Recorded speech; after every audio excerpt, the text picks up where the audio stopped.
बिस्मिल्लाहिर्रहमानिर्रहीम। अस्सलाम वालेकुम। Hope you are will be fine. Student, हमने प्रीवियस लेक्चर में फ़्लो चार्ट की डेफिनेशन और इसके सिंबल्स के बारे में पढ़ा था, ठीक है। और कुछ गाइडलाइंस पढ़ी थी कि किन किन ऑब्जेक्टिव्स या किन किन गाइडलाइंस को फॉलो करते हुए हम फ़्लो चार्ट को कंस्ट्रक्ट करेंगे। अब कुछ हमारे पास स्टेप्स हैं इस लेक्चर में जो हम देखेंगे कि कैसे हम लोग फ़्लो चार्ट को कंस्ट्रक्ट करेंगे। ये स्टेप्स उसी एग्जांपल को लेके चल रहे हैं जो आप लोगों ने सबसे पहला स्टेप प्रॉब्लम सॉल्विंग के दौरान एक एग्जांपल पढ़ी थी, ट्रस्टी क्राउड, ठीक है। तो उसी को देखते हुए हम चलेंगे फ्लो चार्ट में भी, और एल्गोरिदम में भी हमने वही एग्जांपल देखी थी, ठीक है। तो इसके बाद हम एक एल्गोरिदम को डेवलप करेंगे। मैं एक एग्जांपल देखूंगी, एग्जांपल दूंगी उसकी, और उसके बाद उसके फ्लो चार्ट कैसे कंस्ट्रक्ट हो रहा है ये मैं आपको समझाऊंगी। तो आगे जो एग्जांपल होंगी आप लोगों ने एल्गोरिदम की रिलेटेड जो फ्लो चार्ट बने हैं मैं आप लोग की बुक पे, तो जैसे एल्गोरिदम की प्रैक्टिस आप लोगों ने मुझे करके दी है, तो इसी तरह से आप लोगों ने फ्लो चार्ट की प्रैक्टिस भी मुझे नेक्स्ट जो लेक्चर आ रहे हैं तो उनमें करके देनी है, ठीक है, नेक्स्ट क्लासेस में। तो आज हम डिफरेंट स्टेप्स पढ़ेंगे जो फ्लो चार्ट को कंस्ट्रक्ट करने के लिए यूज़ होते हैं। सबसे पहला स्टेप जो इनपुट, दूसरा स्टेप प्रोसेसिंग, तीसरा स्टेप डिसीजन, और चौथा स्टेप क्या होता है, आउटपुट। अब प्रॉब्लम सॉल्विंग में भी हमने यही स्टेप पढ़े थे कि इनपुट हो रही है, प्रोसेसिंग हो रही है, आउटपुट हो रहा है, कोई डिसीजन कंस्ट्रक्ट हो रहा है, इनको कोई प्रॉब्लम है उसके रिलेटेड हम कोई इनपुट अगर ठीक करेंगे, कुछ हमारे पास नंबर ऑफ सोल्यूशन होंगे, उसमें से बेस्ट वन को चूज़ करेंगे, उन पर प्रोसेसिंग करेंगे, देन हम आउटपुट प्रोड्यूस करेंगे। तो इसमें फ़्लो चार्ट में भी और एल्गोरिदम में भी बेसिकली यही चीज़ होती है।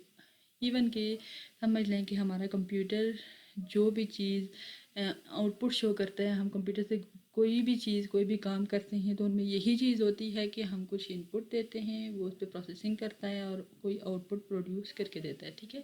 टोटली कहानी जो कंप्यूटर की है वो यही है, ठीक है। तो इसमें हमारे पास स्टेप यूज़ हो रहे हैं 4। पहला step input to the flow chart, कि हमने फ्लो चार्ट के लिए कोई इनपुट लेनी है। Type of processing required, processing के लिए जो इनपुट लिए हैं उनके लिए कोई हम प्रोसेसिंग के लिए लॉजिक लगाएंगे।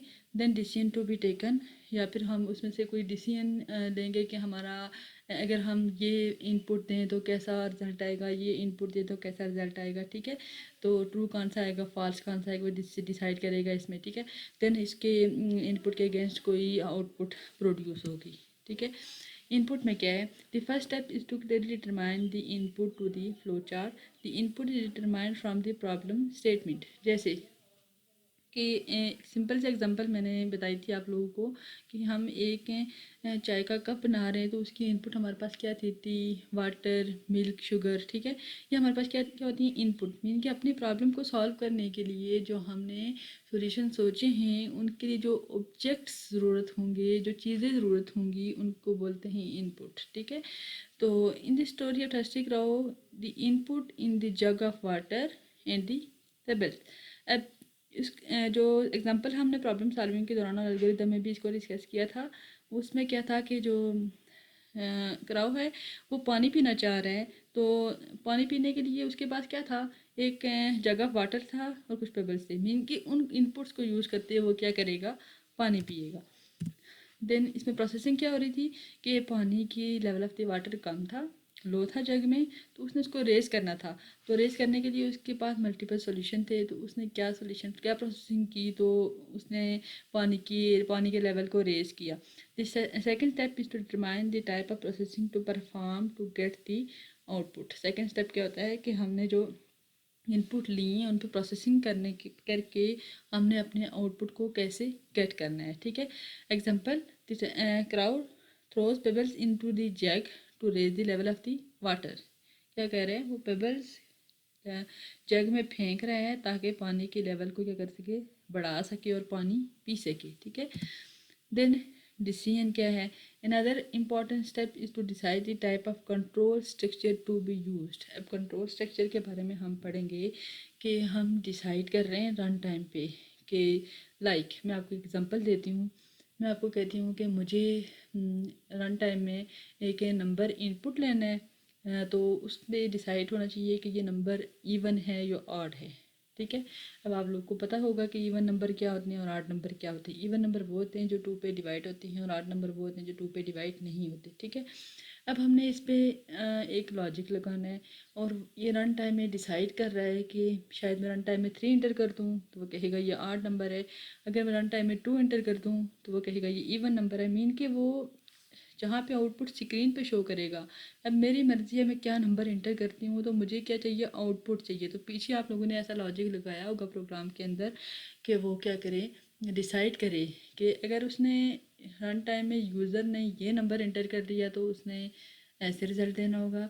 अगर उसने इवन नंबर इंटर किया तो इवन नंबर ही आउटपुट में शो होना चाहिए। ठीक है, अब उसके लिए आप लोग लॉजिक लगाएंगे कि रन टाइम में जो नंबर है, लाइक ए के अंदर वो नंबर स्टोर हो रहा है जो रन टाइम में इंटर कर रहे हैं। ठीक है, वो नंबर जो क्या हो रहा है ऊपर, ये प्रोग्राम लिखने का मेथड जो होता है ये बाद में आप लोगों से डिसाइड करूँगी। ये जस्ट मैं एक डिसीजन को समझाने के लिए कि डिसीजन बेसिकली प्रोग्रामिंग लैंग्वेज में होती क्या है। ठीक है, तो रन टाइम में मैं उस नंबर को किसी भी वेरिएबल के अंदर स्टोर करवाने के लिए लाइक मैं वो वेरिएबल ले रही हूँ ए। ठीक है, ए ले के डिवाइडेड बाई 2। ठीक है, ए लॉजिक लगा रही हूँ, ए डिवाइडेड बाई 2 इक्वल टू 0। अगर ए मीन के रन टाइम में मैंने 3 इंटर किया तो पीछे लॉजिक प्रोग्राम में रन होगा और वो उसको 2 पे डिवाइड करेगा। ठीक है, अगर वो 0 के इक्वल आ रहा है तो मैं नीचे लगा रही हूँ कि अगर 0 के इक्वल आ रहा है, इफ़ अगर वो 0 के इक्वल आ रहा है तो प्रिंट करे ये नंबर इज़ इवन। अगर वो 0 के इक्वल नहीं आ रहा तो अगर वो कंडीशन फॉल्स हो जाती है तो नीचे मैंने एक और प्रिंट स्टेटमेंट लगाई हुई है, आउटपुट स्टेटमेंट लगाई हुई है कि वो कहे कि ये नंबर क्या है, आड है। ठीक है, तो ये होता है हमारे पास डिसाइड, मीन कि वो रन टाइम में डिसाइड कर रहा है। अब आप अपने जहन में सोचेंगे कि इसके सॉल्यूशन कैसे हो सकते हैं, तो आपको पता होगा कि इवन नंबर क्या होते हैं, आड नंबर क्या होते हैं, तो उसके लिए लॉजिक लगाना मुश्किल नहीं होगा। मीन कि वो रन टाइम में डिसाइड करेगा। और ये होता है कंट्रोल स्ट्रक्चर। कंट्रोल स्ट्रक्चर हमारे पास 3 है। ठीक है, एक है इफ़, दूसरा है एल्स और तीसरा दोनों स्विच। ठीक है, इफ़ एल्स और स्विच। ठीक है, ये कंट्रोल स्ट्रक्चर हम लोग आगे चैप्टर में पढ़ेंगे। तो इफ़ मीन अगर कंडीशन ट्रू है तो उसकी स्टेटमेंट को उठा के आउटपुट में शो करे।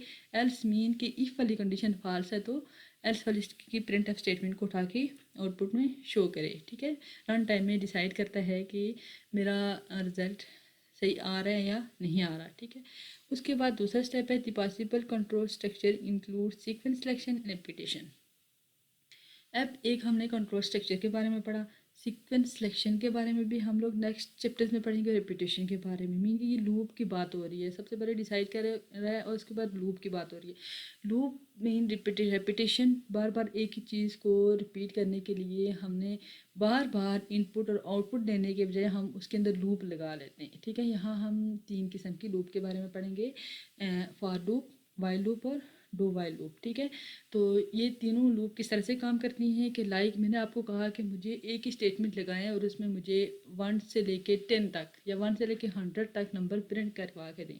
तो बजाय इसके कि आप बार बार प्रिंट 1, प्रिंट 2, प्रिंट 3, प्रिंट 4 करें, तो आप एक ही लूप लगा लेंगे। और लूप क्या करेंगे, लूप स्टार्ट होगी, एक वेरिएबल लेंगे ए, यानी कि ए वो वेरिएबल है जो रन टाइम में स्टार्ट के लिए है। ठीक है, ए इज इक्वल टू 1 से लेके स्टार्ट हो रहा है। A is less than equal to 100, 1 से लेके 100 तक। ठीक है, लेस देन इक्वल टू 100 और ए प्लस प्लस, मीन के 1 के बाद वो प्लस प्लस 2 करेगा, 2 के बाद वो प्लस प्लस ए प्लस प्लस का मतलब मीन के 1 इंक्रीज करता जाएगा। ठीक है, और आपको आउटपुट में शो करता जाएगा। अब सिर्फ एक स्टेटमेंट लगेगी तो आपके 1 से लेके 100 तक नंबर प्रिंट होके आ जाएंगे। वो होती है रेपिटेशन, बार बार एक ही चीज़ को रिपीट करना। ए प्लस प्लस इंक्रीमेंट ऑपरेटर, फिर वापस उसी कंडीशन में जाएगा, ए को 2 कर देगा, फिर 2 को चेक करेगा वो 100 से कम है। ठीक है, फिर ए में 3 कर देगा, ए प्लस प्लस ए में 3 कर देगा, फिर 3 में कहेगा कि हाँ 3 is less than equal to 100, condition true है तो फिर 3 को भी प्रिंट करवा देगा। फिर ए प्लस प्लस ए में 4 कर देगा, फिर 4 की कंडीशन चेक करेगा, 4 is less than equal to 100,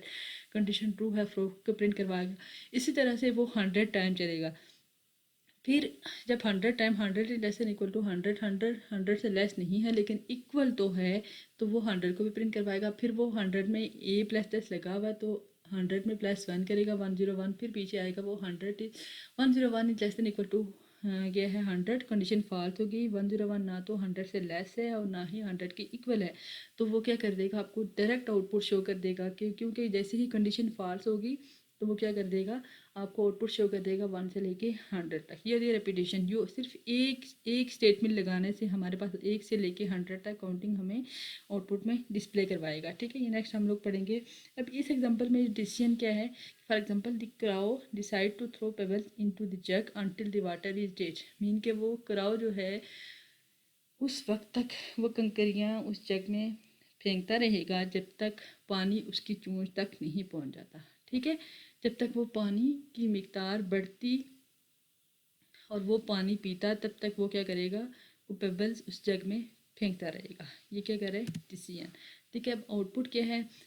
output पीछे भी आप लोगों ने पढ़ा था कि उसमें थर्स्टी क्राउ के एग्जांपल में हमारे पास आउटपुट ये थी कि क्राउ ने पानी पी लिया, level of the water raise हो गया, तो क्राउ ने क्या किया, पानी पी लिया। तो ये क्या है, the last step is to provide the required output. Input होगी, प्रोसेसिंग होगी, कोई डिसीजन हुआ और उसके बाद आउटपुट प्रोड्यूस होगी। For example the level of the water is raised in the jug and crow drink. Level of the water jug में raise हुआ और क्या हुआ, कौवे ने पानी पी लिया। ठीक है, अब हमारे पास ये एक फ्लो चार्ट कंस्ट्रक्ट हो गया आया है, डिज़ाइन हुआ है। अब सबसे पहले जो एल्गोरिदम हम लोगों ने पढ़ा था वो यही था कि write an algorithm to find the sum product in average of 3 given number. उसमें एल्गोरिदम था, यहाँ पे फ्लो चार्ट लिखा हुआ है। अब उसी एल्गोरिदम वही है, उसको फ्लो चार्ट में कैसे डिस्प्ले करते हैं ये मैं आपको दिखाती हूँ। सबसे पहले हमने कहा था कि हमारे पास कुछ सिंबल्स होते हैं फ्लो चार्ट को कंस्ट्रक्ट करने के लिए, और कोई स्टार्ट और एंड सिंबल हमारे पास एक ही सिंबल था, वो क्या है, ओवल सिंबल।